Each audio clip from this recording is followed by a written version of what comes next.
Y acá para mencionar que hay dos tipos de hernias inguinales, las directas e indirectas, cuya diferencia es básicamente un reparo anatómico, que es las arterias epigástricas inferiores.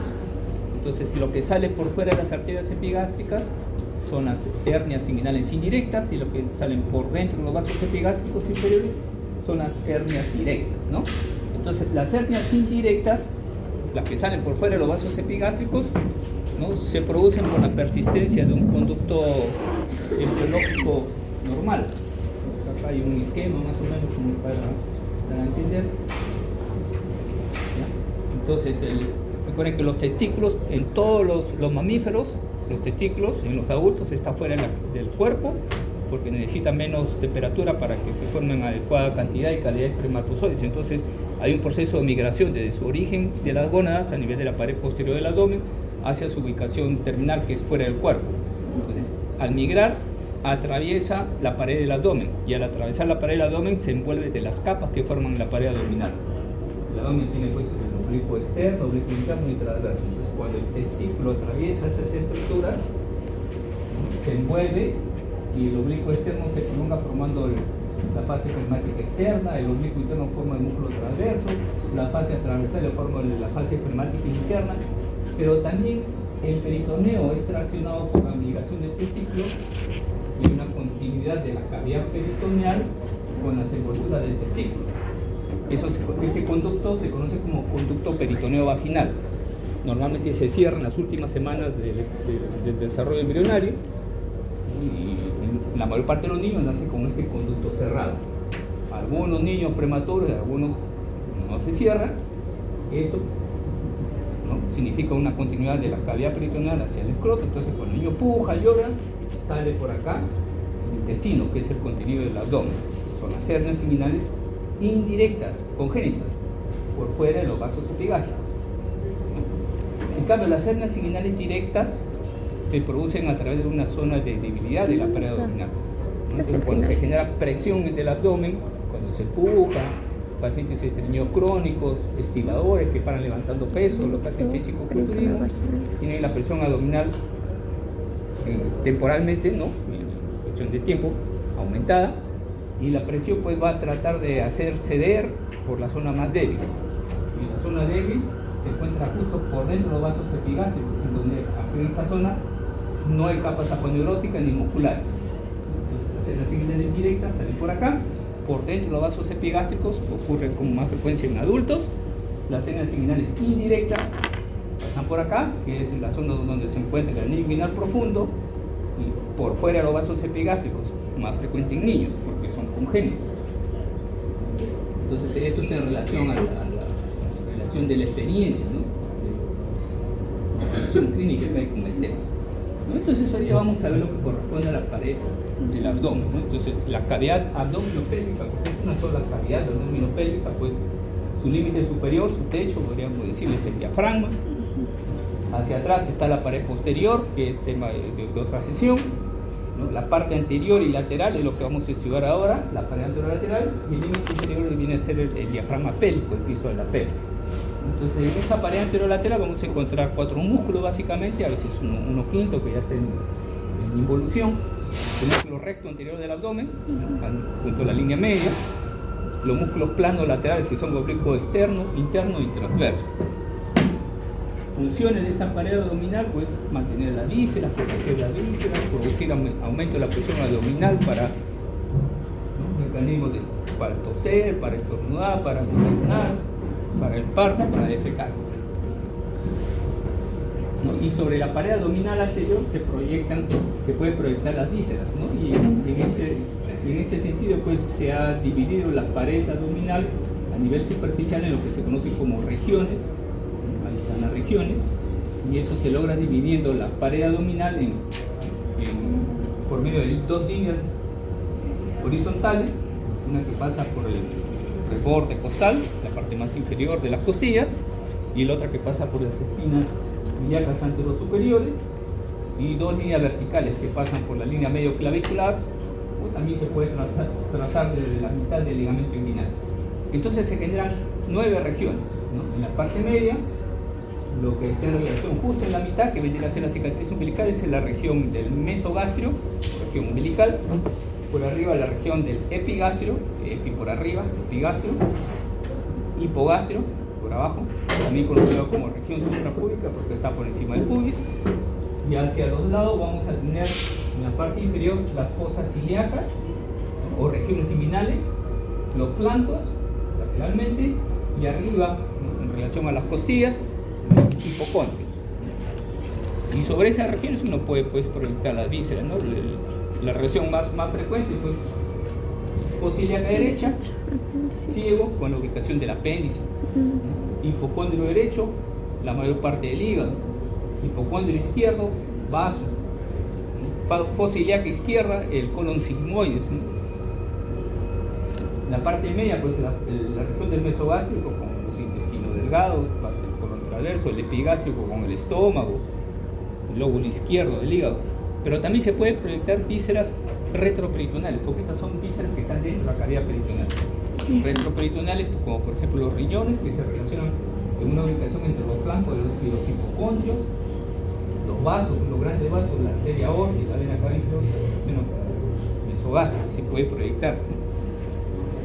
Pero también se usan los cuadrantes.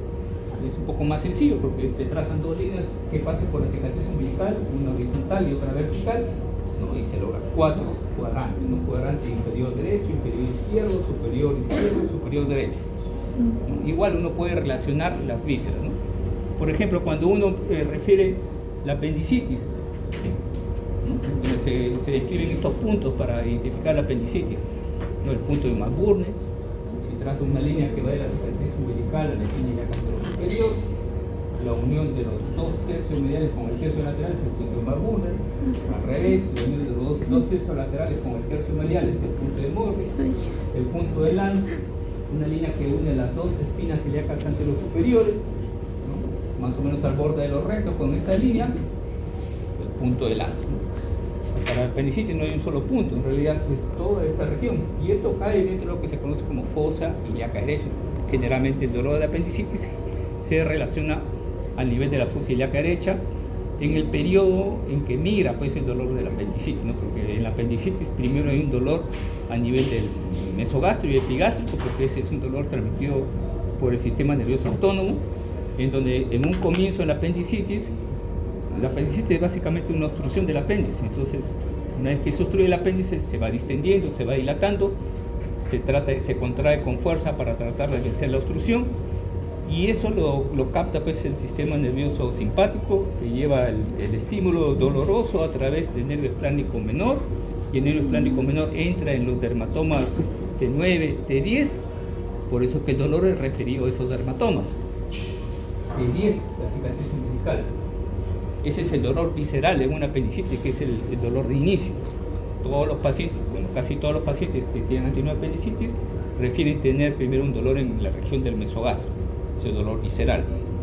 Pero una vez que el apéndice ya está perforándose o se perfora, el contenido del apéndice, que son las heces, salen a la cavidad peritoneal, irrita el peritoneo parietal de donde está el apéndice, y el apéndice está generalmente en esta zona, y va a irritar el peritoneo parietal que está acá en esta zona, y en ese momento cambia el dolor visceral a un dolor somático, porque ya es captado por los nervios somáticos que inervan la pared del abdomen, nervios subcostal, L1, hilo hipogástrico y linguinal, ¿no? Entonces ese cambio de dolor, ¿no? El cambio de dolor localizado acá es el dolor ya somático, no el dolor visceral. El dolor visceral es en la región del epigástrico de inicio, pasan 6 a 8 horas de dolor, las apendicitis cambian de ubicación del dolor y ya se hace evidente con estos puntos, ¿no? En realidad no es un solo punto, es una zona. No es que uno tenga que ser tan exquisito, que justo mide pues, con milímetros, tiene que ser acá el dolor puede ser un poco más arriba, un poco más abajo, es la zona, ¿no? Estos son puntos que, bueno, los semiólogos, que son bastante exquisitos en esta parte del examen físico, ¿no? han considerado, pero no hay que ser tan tajantes, ¿no? Porque recuerden que el apéndice nuevamente tampoco está pues, siempre en una sola ubicación. A veces se va hacia arriba y el dolor apendicitis es en el flanco, o en el hipocondrio, ¿no? Puede variar. Lo importante es la característica del dolor, siempre un dolor visceral antes y luego cambio de ubicación, dolor somático. Algo semejante con el dolor pues con respecto a la vesícula, ¿no? Que es el punto de Murphy. Uno lo ubica más o menos en el borde costal del lado derecho con la línea medio clavicular. El que examina pues introduce un poco los dedos, le pide al paciente que inspire. Al momento de expirar pues el diafragma desciende el hígado y hace comprimir la vesícula con la mano del explorador. Si está inflamada la vesícula produce dolor, ¿no? Punto de Marburg, eso se ubica a nivel del hipocondrio derecho, ¿no? Lo que se relaciona generalmente con los cólicos vesiculares. Entonces cuando vemos la pared abdominal siempre se describe pues los planos que tenemos ahí, ¿no? Vamos de superficial a profundo. Primer plano va a ser la piel, segundo plano es la capa de grasa que se encuentra debajo de la piel, que se conoce como tejido celular subcutáneo. Ahora este tejido celular subcutáneo en el abdomen está dispuesto en dos capas, una capa más superficial, una capa poco consistente, se deshace cuando uno lo toca con las manos, una capa areolar que se conoce como fascia de Camper, y debajo de ella hay una capa de grasa que tiene una consistencia membranosa, parece una tela, parece una capa, una membrana, ¿no?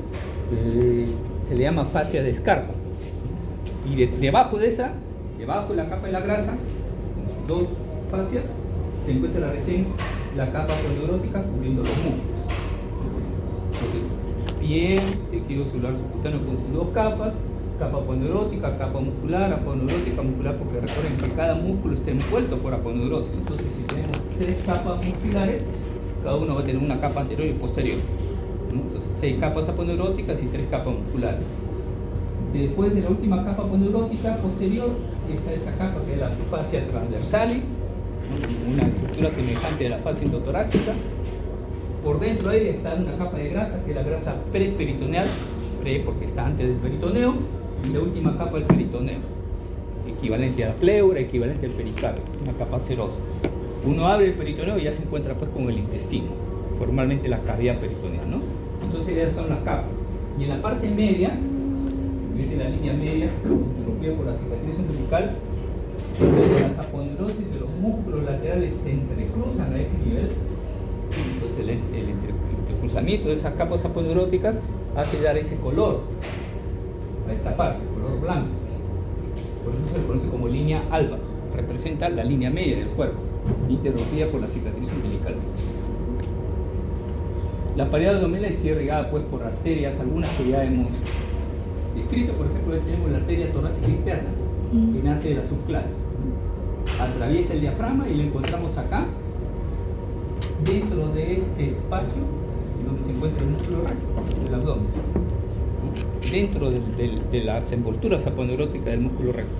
Cuando atraviesa el diafragma cambia de nombre, arteria epigástrica superior, ¿no? Acá está suprofrénica, donde nacen las anteriores, más inferior.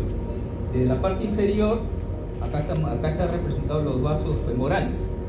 Antes de ser vasos femorales, o sea, en la profundidad, son vasos ilíacos. Y la ilíaca externa da esta rama, que es la arteria epigástrica inferior. Arteria epigástrica inferior, rama de la ilíaca externa, más la arteria epigástrica superior, rama de la torácica interna, se unen, se anastomosan en alguna parte de la envoltura que tiene el recto, del estuche o vaina de los rectos, ¿no? Entonces, esta es la principal arteria que irriga la pared del abdomen. También hay otras ramas. De la arteria femoral tenemos la circunfleja ilíaca superficial, de la ilíaca interna de la circunfleja ilíaca profunda, que también da capas a la pared. De la parte superior, las últimas arterias intercostales también dan irrigación a la pared, y más superiormente la arteria toracodorsal, rama de la arteria subescapular, también da una rama para la pared lateral y superior, ¿no? Eso sería la irrigación de la pared del abdomen. Desde la parte posterior vienen las arterias lumbares, que son arterias las equivalentes a las arterias intercostales posteriores que vimos en el tórax.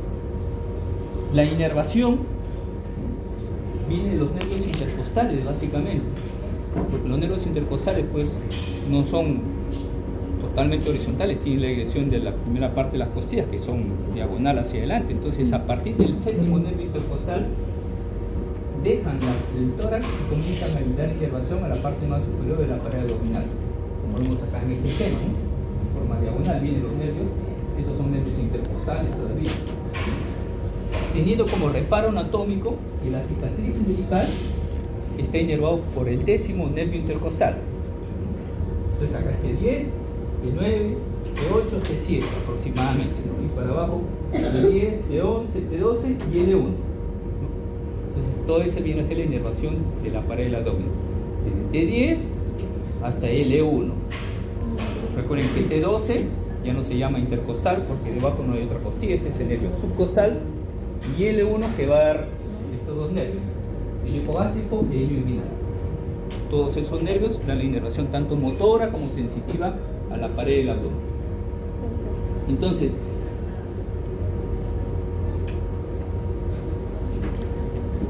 el músculo recto del abdomen, ¿no?, nace del borde costal, termina en la sínfisis del pubis, ¿no?, está envuelto en una envoltura aponeurótica, tiene una aponeurosis anterior y aponeurosis posterior. El músculo recto tiene unas líneas tendinosas que lo separan en unos fascículos. Estas son las intersecciones tendinosas, en donde el músculo se fija a la aponeurosis anterior, no a la posterior, hacia adelante, ¿ya? Generando unos tabiques. O sea, si uno coloca, si acá está la aponeurosis, yo meto mi pinza por debajo, mi pinza no puede ir hasta arriba porque se encuentra bloqueada por esta intersección aponeurótica que se está fijando hacia adelante. En cambio, si meto mi pinza por detrás del músculo recto, yo puedo ir avanzo y hasta arriba, porque hacia atrás no se fijan esas intersecciones aponeuróticas. Son relevantes en los procedimientos quirúrgicos porque cuando uno corta el músculo se retrae. Y la presencia de estas intersecciones hace que las fibras musculares no se separen mucho y sea más fácil de afrontarlas al momento de cerrar la pared de las dos.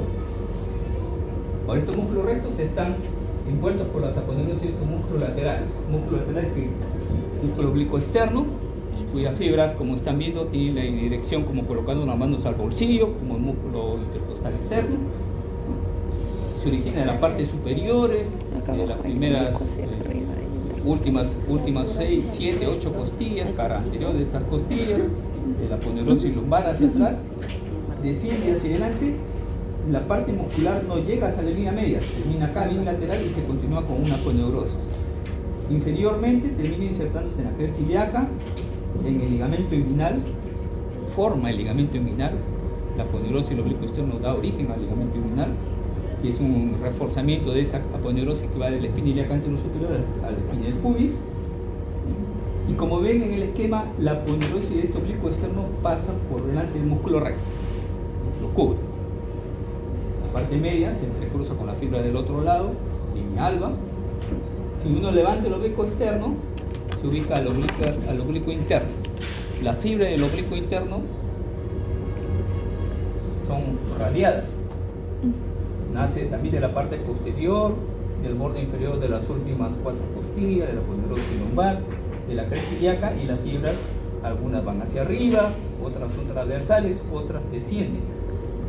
La parte más inferior del oblicuo interno se origina del ligamento inguinal, y en la parte más hacia abajo las fibras se separan formando un borde libre y se conoce como tendón conjunto. Si sacamos este músculo,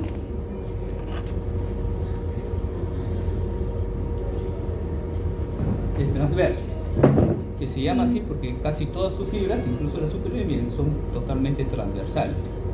Hacia arriba se origina la cara posterior de las últimas 6 costillas, aponeurosis lumbar hacia atrás, cresta ilíaca, ligamento inguinal. Y igual que el oblicuo interno, estas fibras se separan del ligamento inguinal, terminan insertándose en la cresta pectínea y forman un borde libre, el tendón conjunto nuevamente. Entonces, esos son los músculos. Hay un músculo más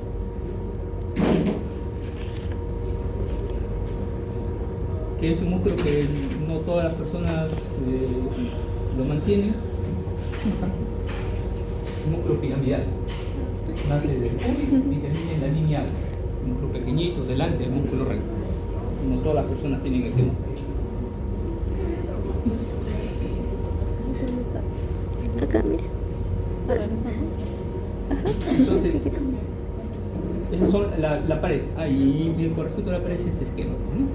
Entonces, cuando uno hace un corte en la pared del abdomen por encima de la cicatriz umbilical, ¿no?, y vemos cómo están representadas las capas, En este específico conocemos un corte por debajo de la cicatriz umbilical, especialmente cuando vamos en esta parte inferior.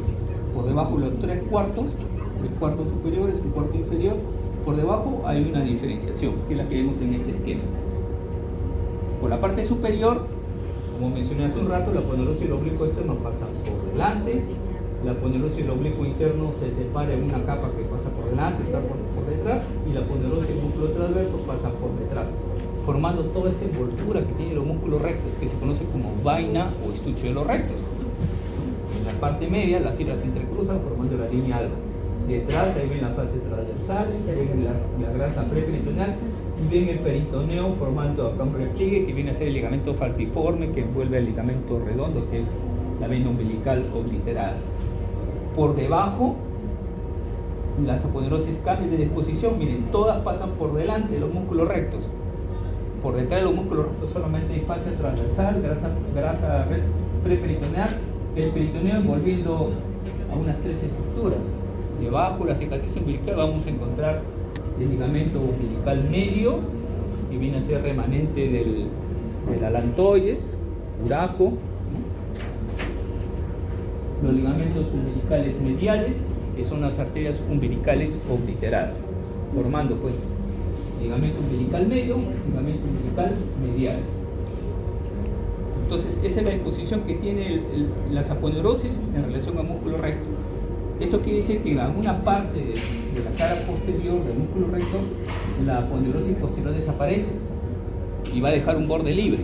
Ese borde libre tiene nombre, se conoce como arco de Douglas. Y acá está esquematizado, miren, músculo recto, lo han sacado, ahí se ve la aponeurosis posterior y tiene su borde libre.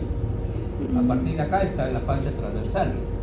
Este borde libre se conoce como arco de Douglas. También está esquematizado acá, que estamos viendo desde la cavidad. El peritoneo, ahí está la fascia transversales, ahí está la aponeurosis posterior del recto con su borde libre, arco de Douglas. A partir de acá para abajo no hay aponeurosis posterior. Eso es el arco de Douglas. En la región inguinal,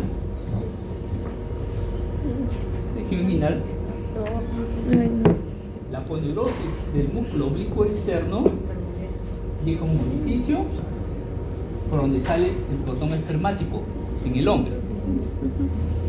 Entonces el testículo, pues, al atravesar la pared del abdomen, va a atravesar a la aponeurosis del oblicuo externo, le genera un orificio y vemos todo esto que sería el pedículo del testículo, cordón espermático. Este es el cordón espermático, ¿no? Este orificio se conoce como anillo inguinal superficial. Anillo inguinal superficial. Tiene su pilar medial, pilar lateral, pilar posterior. Pero básicamente el anillo inguinal superficial es un orificio en la aponeurosis del oblicuo externo.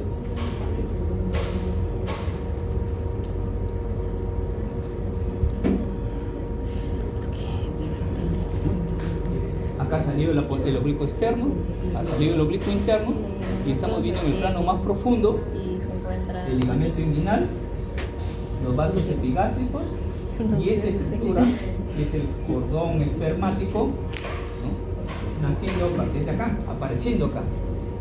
Este es el anillo inguinal superficial. Por acá, atravesado en un inicio el testículo, la pared abdominal. Entonces, aponeurosis del oblicuo externo con el anillo inguinal superficial acá. Acá tenemos el anillo inguinal profundo. Desde anillo inguinal profundo a superficial, a eso se conoce como conducto inguinal. Al conducto inguinal se le refiere que tiene paredes. Es el conducto de acá a acá, lo que está delante es la aponeurosis del oblicuo externo. Esa es la pared anterior. La pared superior, miren, es este borde libre que deja el músculo transverso con el oblicuo interno, que se separa del ligamento inguinal, formando una estructura que se conoce como tendón conjunto. Por eso se dice que el tendón conjunto es la pared superior del conducto inguinal.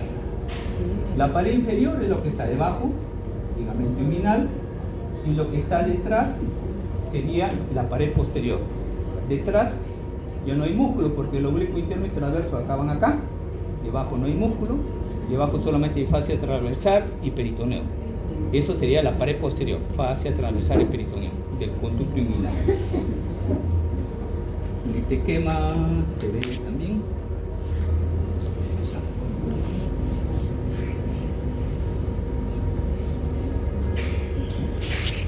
hacer lo mismo, ¿no? Acá el oblicuo externo lo han sacado, ¿no? O sea, el anillo inguinal superficial que estaba acá, no se ve.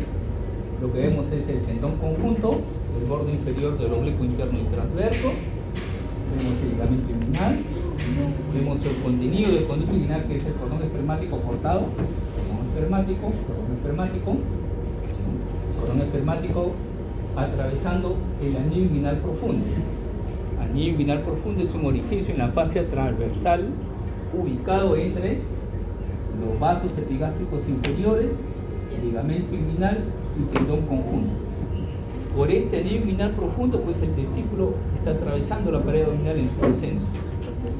Cuando el testículo atraviesa, da origen, forma el anillo inguinal profundo y el conducto inguinal. Si el testículo no sale, no se forma nada de eso. Entonces, este de acá viene a ser el anillo inguinal profundo. Nuevamente, anillo inguinal profundo es un orificio en la fascia transversales ubicado entre los vasos epigástricos inferiores, ligamento inguinal y el tendón conjunto. Entonces, como este es el tendón conjunto, es el límite superior, es el techo del conducto inguinal. Ligamento inguinal, piso. Lo que está por delante, aponeurosio oblicuo externo, pared anterior. Y lo que está por detrás, nuevamente, ¿qué pasa? Acá ya no hay músculo, acá no hay aponeurosio. Fascia transversal y peritoneo. Como no hay aponeurosio y no hay músculo, quiere decir que esta es la zona de debilidad de la pared del abdomen.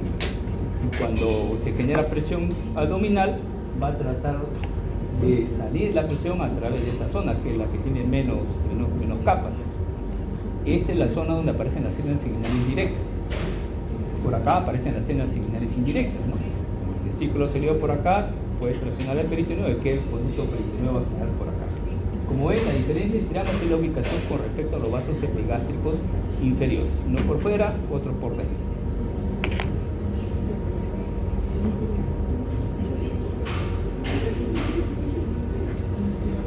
¿Cuál es entonces el contenido del conducto inguinal en el hombre? Ahí está el anillo inguinal profundo, anillo inguinal superficial, conducto inguinal. Es cordón espermático. ¿Qué cosa es el cordón espermático?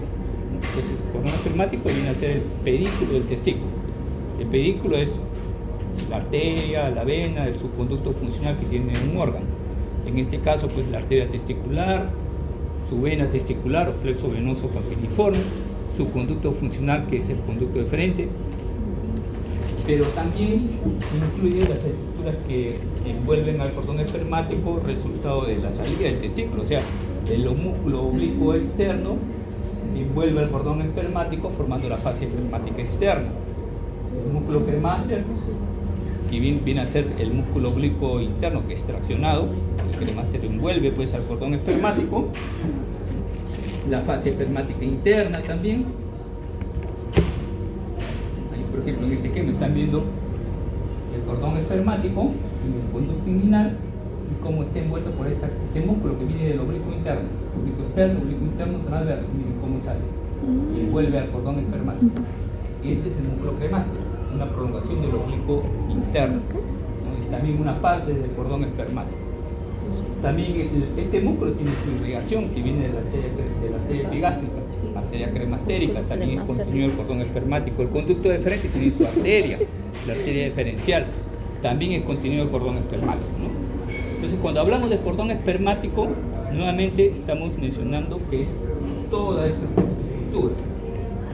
Incluye fascia espermática externa, fascia cremastérica o músculo cremaster, fascia espermática interna, incluye el conducto deferente, incluye la arteria testicular, incluye la arteria cremastérica, la arteria diferencial, e incluye también dos nervios, la rama genital del gínito curval y la rama genital del ilio inguinal.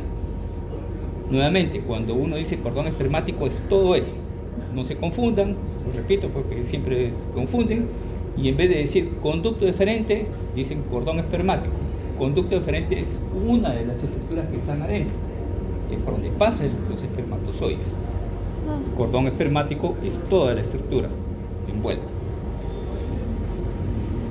Acá tenemos un esquema también de la región inguinal, pero visto desde la parte interna del abdomen. Entonces, Esta es la línea media, ahí tiene el músculo recto, ahí está su aponeursis que termina acá formando el arco de Douglas, por acá está la espina ilíaca antero superior, todo esto es el ligamento inguinal. Por debajo del ligamento inguinal están los vasos ilíacos internos, externos, saliendo para formar los vasos femorales, anillo femoral, por acá salen las hernias femorales, por debajo del ligamento inguinal, por arriba del ligamento inguinal, lo transverso, separándose el ligamento inguinal y formando el tendón conjunto, que termina en la cresta pectínea, tendón conjunto, los vasos epigástricos inferiores. Por fuera de los vasos epigástricos inferiores, anillo inguinal profundo. Ahí están viendo cómo al anillo inguinal profundo están viendo los vasos testiculares. Arteria testicular, vena testicular. La arteria testicular viene pues de donde nace el testículo nace la pared abdominal posterior, desde ahí nace la arteria testicular, debajo de los riñones, larga, sigue el recorrido de la migración de la gónada. Ahí vemos la arteria testicular entrando en el anillo inguinal profundo para pasar por el cordón espermático y llegar al testículo. Vemos también el conducto deferente, que esta vez su recorrido es a la inversa, ¿no? Nace el testículo, asciende, pasa por el cordón espermático y entra por el anillo inguinal profundo para drenar, desembocar a nivel de la uretra prostática.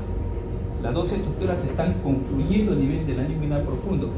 Acá, de acá para afuera, recién se está formando el cordón espermático cuando estas dos estructuras se envuelven de las estructuras que conforman la pared abdominal.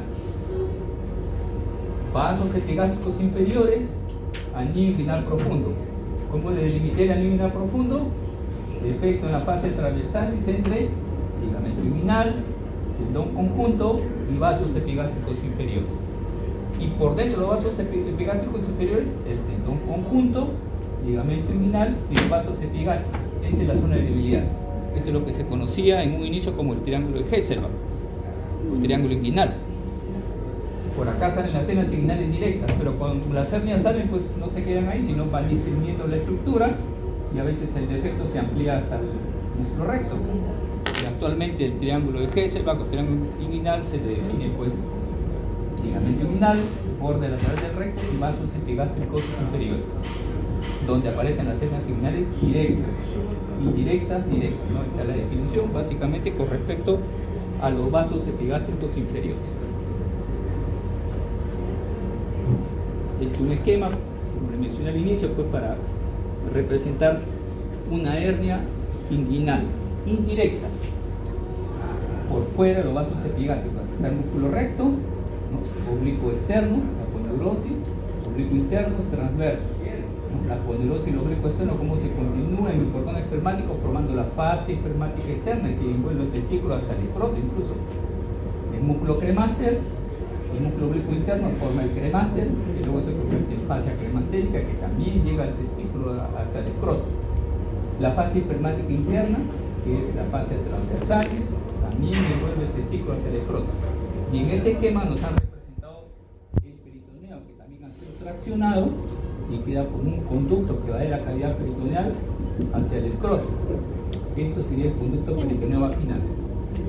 Nuevamente, eso normalmente se cierra. Si no se cierra, eso es una hernia inguinal indirecta. En cambio, una hernia inguinal directa, por dentro de los vasos epigástricos, en esta zona donde no había músculo, no había aponeurosis, solamente fascia transversal. Por eso por acá salen las hernias directas por presión del abdomen.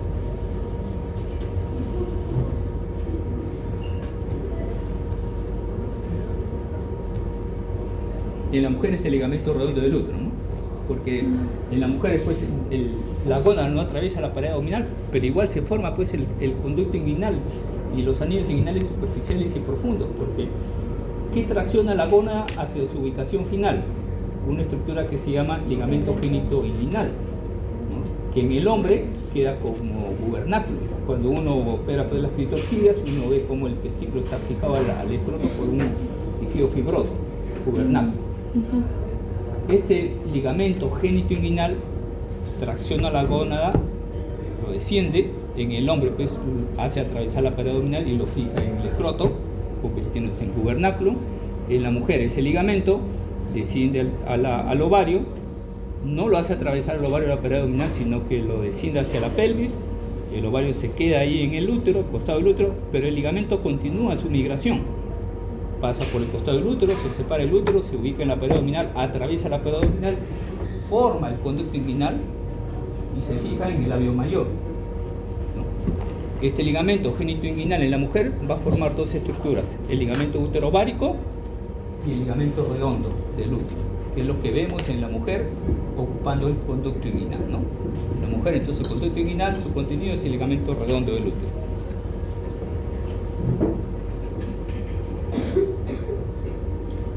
¿Preguntas? ¿Dudas? Les he compartido un video sobre la clase, creo que un poco más detallada, con más calma. Estamos al apuro, con una hora, con menos de una hora. Ahí también hay algo sobre... también este esquema, está volviendo. Estamos en la pared posterior, estamos viendo, acá está el peritoneo, acá sacado el peritoneo vemos la fascia transversal, sacada la fascia transversal vemos la aponeursis posterior del recto, los músculos rectos y los vasos epigásticos inferiores, ¿no? Y vemos que la cicatriz umbilical hay una estructura que se dirige hacia arriba. Les han puesto color medio azul porque representaba una vena, no es la vena umbilical. Ya en el adulto ya no es vena, pues es un ligamento nada más. Es el ligamento redondo del hígado, que se va a la cara inferior del hígado, vena umbilical o visceral.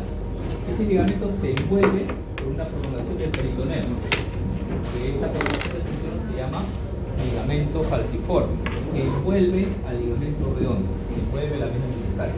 Desde la cicatriz umbilical para abajo, lo que habíamos visto en el esquema de los cortes, vemos el ligamento que va de la cicatriz umbilical a la vejiga. La vejiga, pues, en cierta etapa de desarrollo, cuando todavía era alantoides, sale de la cavidad abdominal, luego en el momento que regresa, involuciona y queda como un ligamento normalmente, ligamento umbilical medio. A veces la vejiga se le ve y continúa y como una especie de chupo, eso sería buraco. Y a veces hay una continuidad de la luz de la vejiga con la cicatriz umbilical y puede salir orina también a través de la cicatriz umbilical, buraco permeable. Lo normal es que el buraco desaparezca y quede solamente el ligamento umbilical medio.